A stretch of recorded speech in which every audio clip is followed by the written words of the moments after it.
राजकीय वर्तुळातून आणखी एक ब्रेकिंग न्यूज समोर येते। महाराष्ट्रातील नेत्यांच्या भेटीमध्ये पंतप्रधान नरेंद्र मोदी यांनी राज्यातील पराभवाची कारणं जाणून घेतल्याचं कळतंय।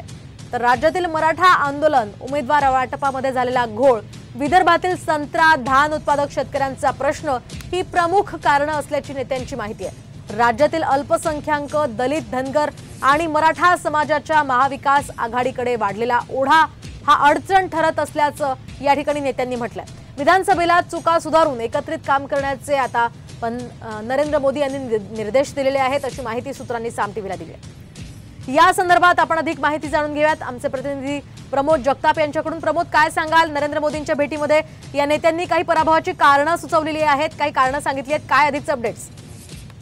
काल ज्यावेळी एनडीएची बैठक झाली होती त्या बैठकीमध्ये महाराष्ट्रातील प्रमुख 3 नेते होते एनडीएचे। त्यात मुख्यमंत्री एकनाथ शिंदे, राष्ट्रवादी काँग्रेस पक्षाचे प्रदेशाध्यक्ष सुनील तटकरे आणि प्रफुल्ल पटेल या तिघांशी बैठकीनंतर पंतप्रधान नरेंद्र मोदी यांनी संवाद साधला आणि त्यात महाराष्ट्रातील महायुतीच्या पराभवाच्या कारणांवरती चर्चा झाली। आपल्याला माहिती, महायुतीला महाराष्ट्रामध्ये खूप मोठा पराभवाचा सामना करावा लागलेला आहे। फक्त 18 जागांवरती महायुतीला यश मिळालेलं आहे आणि त्या अपयशाची कारणं काय आहेत त्यावरती चर्चा झाली। त्यात प्रामुख्याने जर बघितलं तर महाराष्ट्रामध्ये जो मागच्या वर्षभरापासून पेटलेला मराठा आंदोलनाचा प्रश्न असेल किंवा शेतकऱ्यांचे जे प्रश्न असतील, प्रामुख्याने कांदा उत्पादक शेतकरी असतील किंवा धान उत्पादक शेतकरी असतील, धन्यवाद प्रमोद दिलेल्या सविस्तर माहितीसाठी।